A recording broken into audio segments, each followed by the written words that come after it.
अवस्था है जिसमें इंसान के भीतर क्लैरिटी जन्म लेती है कि उसे जीवन में क्या चाहिए, कौन सी चीजें उसे नुकसान पहुंचा रही हैं, किन लोगों से दूरी बनानी है और किन आदतों को बदलना है। बुद्ध ने इसी क्लैरिटी को प्रज्ञा यानी विजडम कहा था, और यह विजडम अकेलेपन में ही जन्म लेती है, किसी शोर में नहीं। आप सोचकर देखिए, जब आप अकेले होते हैं तो आपकी आंखें लोगों को नहीं, आपकी आत्मा को देखती हैं। जब आप अकेले होते हैं तो आपके कान दुनिया नहीं, आपके मन की धड़कनें सुनते हैं। जब आप अकेले होते हैं तो आपका दिल दूसरों की अपेक्षाओं को नहीं, अपने दर्द, अपने सपनों और अपने सच को पहचानता है। अकेलेपन का यही रूप है जिसे बुद्ध ने शक्ति कहा, जिसे आज मनोविज्ञान सेल्फ हीलिंग स्टेट कहता है। कई महान वैज्ञानिक जैसे निकोला टेस्ला और आइजैक न्यूटन कहते थे कि उनकी सबसे बड़ी खोजें उनके सबसे अकेले दिनों में हुई, क्योंकि तभी दिमाग विचारों के शोर से मुक्त होकर गहराई में उतर पाता है। तभी इंसान वह चीजें देख पाता है जो भीड़ कभी देखने नहीं देती। तभी इंसान वह समझ पा जाता है जो बाकी लोग पूरी जिंदगी समझ नहीं पाते। अकेलापन कोई सजा नहीं है, ये जीवन का दरवाजा है। ये वह पल है जहां इंसान खुद को पाता है, खुद को ठीक करता है, खुद को मजबूत बनाता है।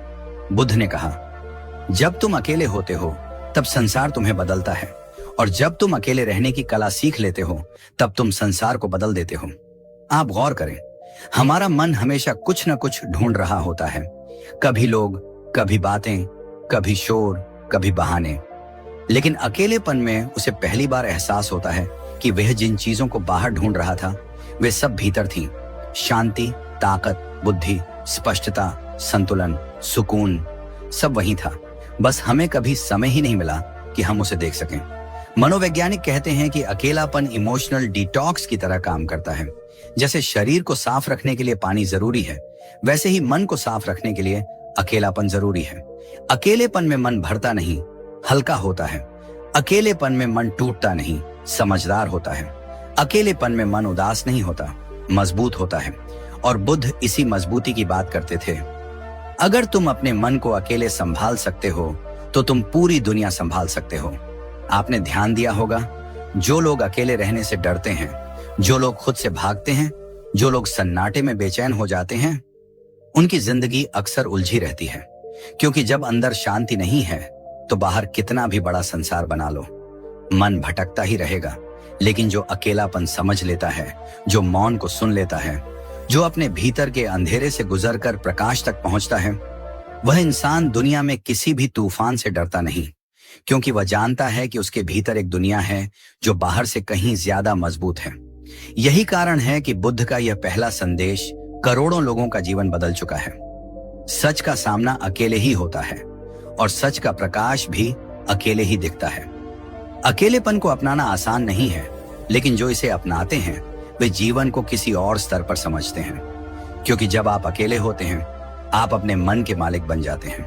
और यही तो बुद्ध का मार्ग है, मन पर नियंत्रण, भावनाओं पर नियंत्रण, जीवन की दिशा पर नियंत्रण। मनोविज्ञान कहता है कि इंसान का मन शुरुआत से ही भीड़ में सुरक्षित महसूस करने के लिए प्रोग्राम हुआ है। प्राचीन काल में जीवित रहने के लिए समूह की जरूरत थी। अकेला इंसान शिकारियों के सामने कमजोर पड़ जाता था। इसी कारण आज भी दिमाग का एक हिस्सा अकेलेपन को खतरे जैसा महसूस करता है, मानो कोई गहरी चेतावनी हो। अकेला रहोगे तो बचोगे नहीं। यह चेतावनी असल में अब काम नहीं आती, लेकिन दिमाग अभी भी उसी पुरानी फाइल के हिसाब से चलता है।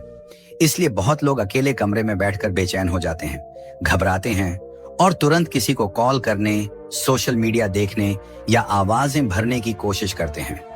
लेकिन यही बुद्ध का संदेश मनोविज्ञान के बिल्कुल उलट एक दरवाजा खोलता है। बुद्ध कहते हैं, जिससे तुम भागते हो वही तुम्हें बदलने आया है। अकेलापन तुम्हें डराता नहीं, तुम्हें दिखाता है कि तुम कौन हो। एक पल के लिए सोचिए, क्या यही वजह नहीं है कि जब कोई कुछ नहीं कह रहा होता तब भी हमारे अंदर बहुत कुछ बोल रहा होता है।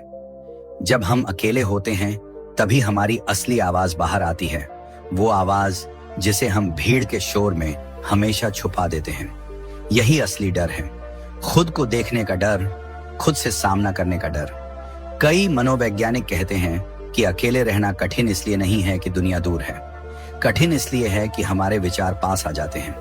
कार्ल युंग ने कहा था, सबसे बड़ी चुनौती अपने ही अंधकार से मिलना है।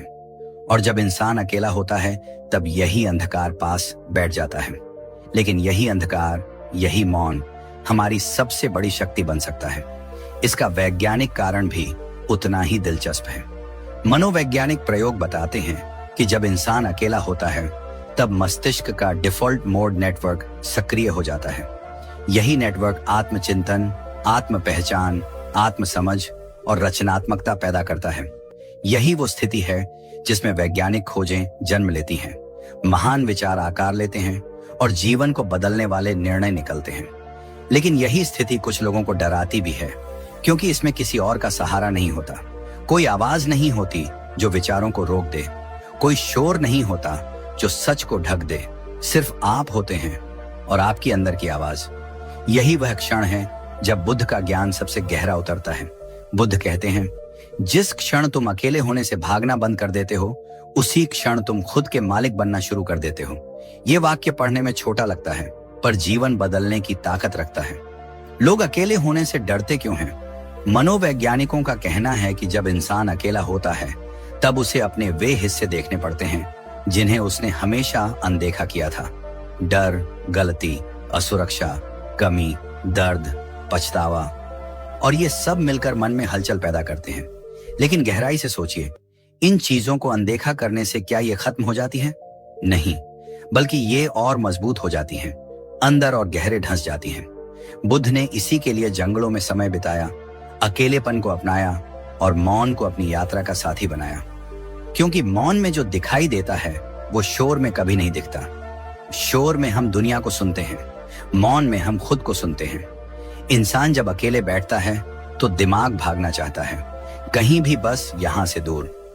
ये वही ऑन ऑटोमेटिक रिएक्शन है जिसे मनोवैज्ञानिक कॉग्निटिव एस्केप कहते हैं, यानी इंसान अपने ही विचारों से भागना चाहता है।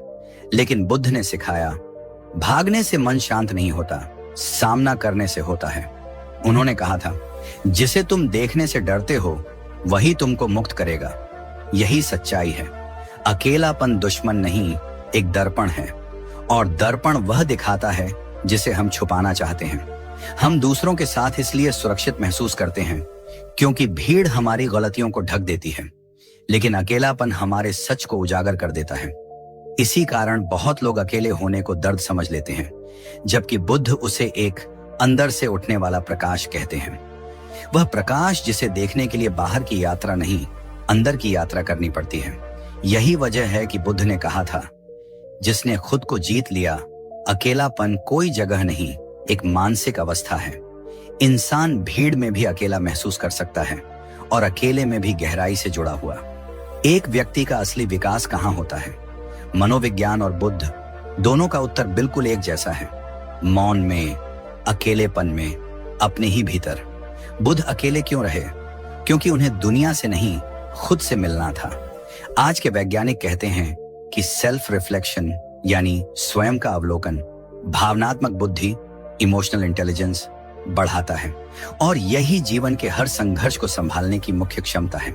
लेकिन यह अवलोकन तभी संभव है जब इंसान भीड़ से बाहर आए, शोर से बाहर आए और अपना मन खुद से बात करने दे।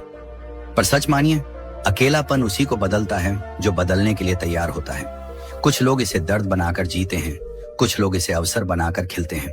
एक व्यक्ति अकेले बैठकर टूटता है, दूसरा अकेले बैठकर बन जाता है, और फर्क सिर्फ इतना होता है कि कौन अपनी अंदर की आवाज को दुश्मन मानता है और कौन उसे शिक्षक। जिन महान व्यक्तियों ने दुनिया बदली, वैज्ञानिक हों, दार्शनिक हों, कलाकार हों, उन्होंने सबसे बड़े विचार अकेलेपन में ही पाए। आइंस्टीन से लेकर निकोला टेस्ला तक हर महान दिमाग ने कहा कि वास्तविक रचनात्मकता अंदर की चुप्पी से निकलती है, न कि बाहरी शोर से। और बुद्ध ने तो इससे भी पहले कह दिया था, अपने भीतर उतरने का साहस रखो, यही वो जंगल है जहां तुम खुद को पाओगे। आप भी सोचिए, जब भी आपकी जिंदगी में बड़े निर्णय हुए, क्या वो शोर में हुए थे? नहीं, अक्सर वो निर्णय तब हुए जब आप अकेले थे, जब आपने खुद से बात की, जब आपने खुद को समझा, और जब आपको लगा कि दुनिया की आवाज अब आपकी आवाज को रोक नहीं सकती।